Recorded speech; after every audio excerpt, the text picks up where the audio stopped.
सासू माँ बदल गई। कहानी उस घर की है जहाँ बहू और बेटी को एक माना जाता था, लेकिन फिर अरे शिखा बेटा, तू रसोई में क्यों घुसी रहती है? जा, रोटी मैं बना लूंगी। नहीं नहीं माँ जी, आप बैठिए, बस सारा खाना बन ही गया है। श्वेता को बोल देती हूँ, वो खाना लगा देगी सबका। सॉरी भाभी, मेरे पास वक्त नहीं है।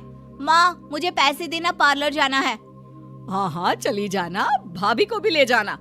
वो भी जाने को बोल रही थी पार्लर, पर पहले ना मदद कर दे उसके खाना लगाने में। देख माँ, वो बहू है, उसे बहू रहने देना, इतना सर पर मत चढ़ा भाभी को। श्वेता, ज्यादा मत बोला कर। बहू और बेटी में कोई फर्क नहीं होता है। जा जाकर काम कर। ननद को माँ का भाभी से इस तरह प्यार करना बिल्कुल अच्छा नहीं लगता। वो बार बार किसी न किसी तरह माँ को भाभी के खिलाफ भड़काती रहती, लेकिन कोई फायदा ना होता। एक रोज, अरे बेटे किशन, जा बहू को कहीं घुमा कर ला, सारा दिन घर में काम करती रहती है। हाँ हाँ माँ, हम लोग जा रहे हैं ना गोवा। अच्छा जी, भाभी ने तो हमें बताया भी नहीं। वैसे तो सारी पंचायत करती है, ये गोवा वाली बात क्यों छुपा गई हमसे? अरे क्योंकि उसे खुद नहीं पता था बहन। मुझे टिकट सस्ती मिल रही थी तो मैंने बुक कर दिया। हाँ शिखा, पैकिंग कर ले, संडे हम जा रहे हैं गोवा। दोपहर में शिखा पैकिंग कर रही थी कि सास आ जाती है। ये क्या बहू, साड़ियाँ? अरे गोवा जा रही है घूमने या फिर शादी में मायके हैं? माँ जी, ऐसा कुछ है ही नहीं, समझ में नहीं आ रहा क्या रखूं कपड़े में। अरे तेरी और श्वेता की साइज तो एक ही है, उसके कुछ मॉडर्न कपड़े ले ले, आकर लौटा देना। हाँ माँ जी, ये ठीक रहेगा। शिखा श्वेता के पास जाती है और उससे कपड़े मांगती है। ना जी ना, मैं अपने कपड़े ना दूं, वैसे भी फैल जाएंगे मेरे कपड़े, बहुत महंगे वाले हैं। शिखा मुंह लटकाकर कमरे में आ जाती है तो सास कहती है, चल तैयार हो जा, तुझे मैं शॉपिंग करा कर लाती हूँ गोवा की।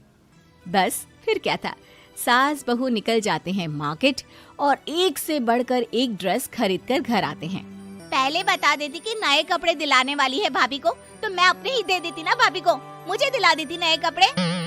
देख श्वेता, परिवार का मतलब सबके साथ रहना होता है, ना कि सिर्फ अपना सोचना। वैसे भी तुझे अच्छे संस्कार सीखने चाहिए। और रही बात कपड़ों की, तो शिखा, आज से घर पर भी तू मॉडर्न कपड़े ही पहनेगी। कोई जरूरत नहीं है ये साड़ी वाड़ी लपेटने की। अब क्या था, घर पर श्वेता और शिखा एक जैसे रहते। एक बार पड़ोसन आती है। अरे बेटा, अपनी माँ को तो बुलाना जरा, बात करनी है। शिखा सास को बताती है और रसोई में चली जाती है।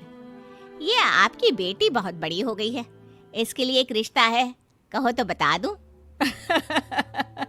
ये बेटी नहीं बहू है, घर में सब एक जैसा ही रहता है।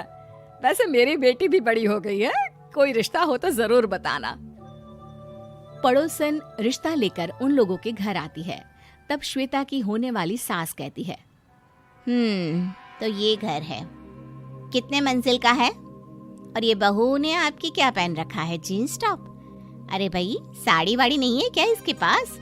देखिए, सर्दी है तो साड़ी में बहू कैसे मैनेज करती, वैसे पहनती है साड़ी भी। देखिए, हम लोग ठहरे पैसे वाले लोग, कोई कमी नहीं है हम लोगों के पास पैसों की, बहुत पैसे हैं, जमीन, नौकर चाकर, कार, सब कुछ है, लेकिन घर में संस्कारी बहू चाहिए, समझ रही हैं ना आप?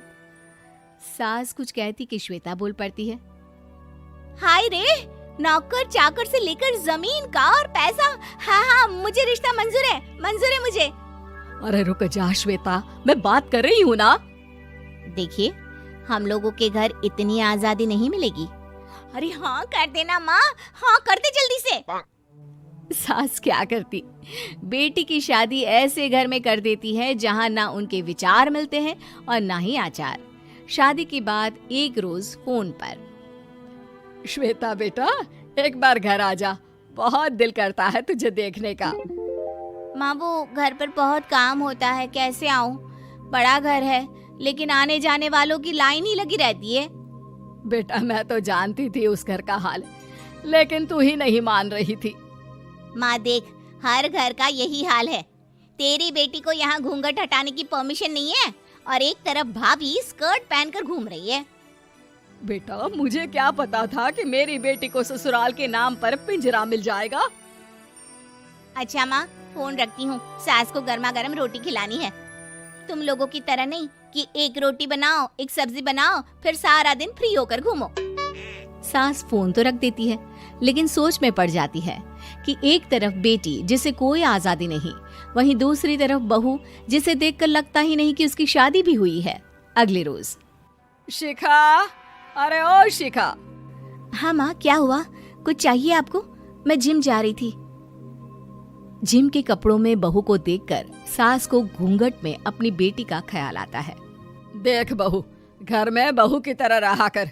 इतने टाइट कपड़े पहनकर जिम जाना पसंद नहीं मुझे। जा जाकर रोटी बना। रोटी? माँ अभी तो शाम के 6 बजे हैं, इस वक्त रोटी? अब क्या मेरे खाने पीने पर भी पहरा है? अरे जब मर्जी तब मैं अपने घर में खा भी नहीं सकती क्या? बहू को अजीब लगता है। वो समझ नहीं पाती कि जो सास कल तक इतनी सपोर्टिव थी, उन्हें अचानक से क्या हो गया। वो किचन में जाती है, गरम रोटी के साथ 2 तरह की सब्जी, रायता, सलाद सब लेकर सास के पास आती है। माँ जी, खाना। इतना सारा खाना? राक्षस समझा है क्या मुझे? रोटी मांगी थी मैंने गर्मा गर्म बस। पर माँ जी, रोटी खाती किससे आप? सब्जी तो बनानी थी ना।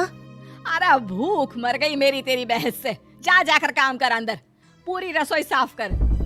बहू अंदर चली जाती है। थोड़ी देर में श्वेता घर आती है। अरे शिखा जल्दी से चाय ला, पकवान बना, मेरी बेटी आई है। अरे नहीं नहीं माँ, ड्राइवर बाहर खड़ा है। मैं तो घर का कोई सामान खरीदने के बहाने यहाँ आ गई हूँ, मुझे जाना होगा।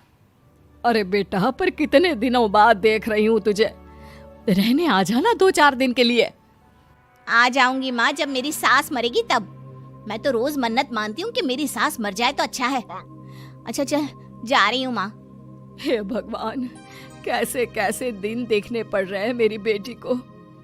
सास अंदर जाती है, जहाँ श्वेता की जिम वाली सहेली का फोन आया होता है। क्या बात है, आज जिम नहीं आई? अरे पता नहीं यार, आज माँ को क्या हो गया अचानक। पर खैर कोई नहीं, लगता नहीं कि मैं अब जिम आ पाऊंगी। शिखा स्पीकर पर बात कर रही थी, जिसे सास सुन रही थी।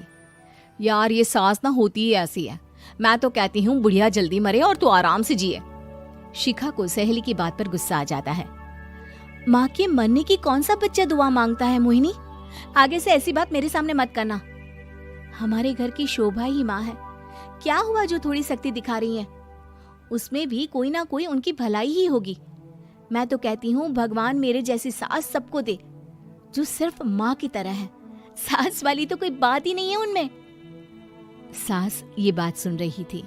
उनकी आंख में आंसू आ जाते हैं कि क्यों वो बेटी की किस्मत में बहू को भी भागीदार बना रही थी। शिखा, अरे ओ शिखा, क्या हो गया? जिम नहीं जाना क्या?